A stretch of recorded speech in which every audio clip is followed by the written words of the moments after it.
Olá, amigos do basquete. Então vamos dar continuidade, a essa série de vídeos que eu estou fazendo sobre aspectos que estão relacionados ao jogo do basquete. E eu já falei sobre as características básicas, sobre os componentes do jogo, sobre aspectos pedagógicos relacionados à criança e ao ambiente. E nesse vídeo eu vou continuar falando sobre aspectos pedagógicos, só que agora especificamente sobre a tarefa. E o último vídeo será sobre a atuação do profissional. Espero que vocês gostem, continuem aproveitando e compartilhem com seus colegas nas suas redes sociais, porque, como eu costumo dizer, conhecimento que não é compartilhado não é conhecimento. Então vamos lá. Nesse vídeo, como eu disse, nós vamos falar sobre um dos aspectos pedagógicos, que faz parte dos componentes pedagógicos, que é a tarefa. Então, nós já conversamos sobre os atletas, sobre as crianças, já conversamos sobre ambiente e agora vamos conversar sobre a tarefa. Então, a tarefa nada mais é do que aquilo que a criança vai aprender. Aquilo que vai ser passado a ela como informação para que ela possa processar essa informação e transformar isso em movimento. Movimentos que são, a princípio, gerais, que são habilidades gerais e depois transformadas em habilidades específicas. É muito importante que, nesse momento, haja uma explicação do porquê que ela deve aprender aquele tipo de situação, qual é a sua utilidade e qual é a aplicação daquela situação em jogo. E para isso, hoje a gente conta com uma gama muito grande de recursos através da tecnologia, das redes sociais, mostrando para essas crianças os movimentos e como eles são aplicados em jogo. E um aspecto importante desse momento é deixar que elas realizem livremente, dando o seu toque pessoal, exercendo criatividade, sem pressão, sem nenhum tipo de correção, sem nenhum tipo de cobrança, apenas fazendo com que ela experimente aquele determinado movimento para depois transformá-lo num movimento, numa habilidade mais elaborada. Então nós temos aqui a organização da prática. Primeiro, é muito importante que se tracem metas, sejam elas a longo prazo, a curto prazo, enfim, para uma única sessão de treinamento, e é importante que essas metas sejam atingíveis, elas sejam realistas, de acordo com o nível de desenvolvimento dessas crianças, mas ao mesmo tempo que elas sejam desafiadoras. É muito importante criar desafios para que as crianças se motivem, para que a gente não caia numa rotina, fazendo sempre a mesma coisa, sem qualquer tipo de evolução. O desafio, na verdade, ele leva à evolução. E é recomendável que essa meta ela seja específica. Então, para cada aula, você determinar um tipo de objetivo, seguir esse objetivo e para que a aula não tenha um caráter muito generalista, sem uma meta a ser seguida.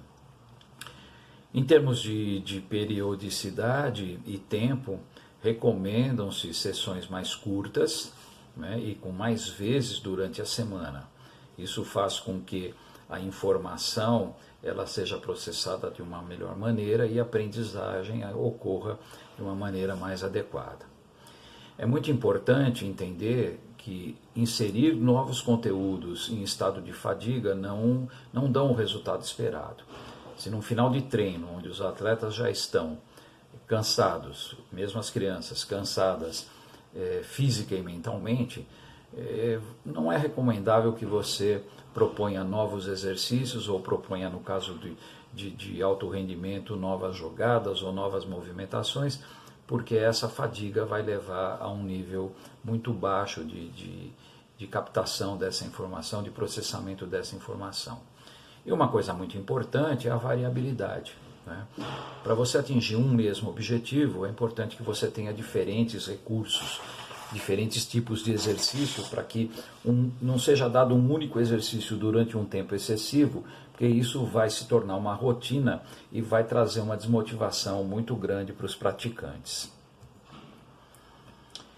Ainda em termos de organização de prática, como eu já disse, especificidade enfatizar pontos chaves daquilo que está sendo trabalhado. Então, se eu estou trabalhando com arremesso, eu vou enfatizar pontos chaves desse arremesso, né? Eu não vou massacrar o aprendiz com informações. A criança, principalmente, não tem ainda um nível de desenvolvimento cognitivo que lhe proporcione processar muitas informações ao mesmo tempo. Então é preferível dar informações pontuais, progressivas, sem sobrecarregar, né, esse sistema cognitivo da criança, que vai fazer com que haja uma transferência negativa ou que não haja transferência para aquilo que ela pretenda realizar na prática. Já disse isso quando falei sobre a questão do ambiente, no outro vídeo. É muito importante o professor entender que a prática ela tem que ser prazerosa para a criança, e nem sempre o ambiente real é o ambiente mais prazeroso.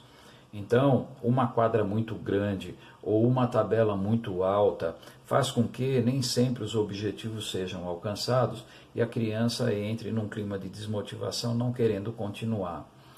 E cabe a nós também estimular essa criança a se auto-perceber, a saber o que ela está fazendo de certo ou errado, e de certo modo tentar também se autocorrigir. Eu acho que isso é um exercício muito interessante, que vai ter um resultado muito positivo mais lá na frente, quando essa criança porventura se tornar um atleta. O conteúdo, né? Esse é um quadro que talvez fosse até desnecessário colocar, mas é sempre bom a gente reforçar, né? Sempre do mais simples para o mais complexo, e no caso do basquete, como é um jogo de confronto, trabalhar primeiro as atividades sem oposição e depois gradativamente colocando a oposição até se chegar numa situação plena, por exemplo, de 5 contra 5. Ainda falando sobre conteúdo, dentro dessa perspectiva, né, que foi falada anteriormente, nós temos os exercícios individuais, exercícios em pequenos grupos e as ações coletivas. Isso não significa que em uma aula ou em um treino você tenha que trabalhar exclusivamente com exercícios individuais. Pode e deve haver uma mescla, né, até para que as crianças percebam um nível de complexidade dessas situações e elas gradativamente adquiram, né, uma condição de poder executar esses exercícios dentro de situações reais de jogo. Aqui eu montei um pequeno roteiro, né, para o professor e o técnico, é uma sugestão, né? Então, primeira coisa, né, é pensar o jogo. O que acontece num jogo de basquete? Quais são as situações, quais são os movimentos, e a partir dessa identificação, desse pensar o jogo, o professor pode escolher uma situação ou mais situações, dependendo do nível do grupo, e fazer com que essa situação seja o tema da aula. Então, por exemplo, hoje o tema da aula é finalização. Então eu vou trabalhar os diversos tipos de arremesso, ou um único tipo de arremesso, enfim, mas eu não posso deixar de lado os demais fundamentos. O tema da aula é finalização, mas eu posso trabalhar finalização com drible, finalização com passe, trabalho de duplas, finalização com oposição, né, 1 contra 1, finalização em diferentes situações, em diferentes locais da quadra, por exemplo, mas sempre pensando que o tema é a finalização. Então as maiores correções, as melhores informações serão dadas em cima do tema finalização. E para que isso aconteça, voltando na questão do conteúdo, a progressão de atividades, né? Situações individuais, sem e com oposição, situações em pequenos grupos, 2 contra 2, 3 contra 3, sem e com oposição, até chegarmos em situações coletivas também, sempre no mesmo sentido, sem oposição e com oposição. Muito bem, eu termino esse vídeo e eu os convido, né, a assistir o próximo vídeo, que vai falar especificamente sobre o profissional, o professor, o técnico que trabalha principalmente em iniciação e categorias de base. Muito obrigado mais uma vez, ficam aí os meus contatos para quem quiser trocar alguma ideia, para quem quiser um pouco mais de informação. Um grande abraço a todos.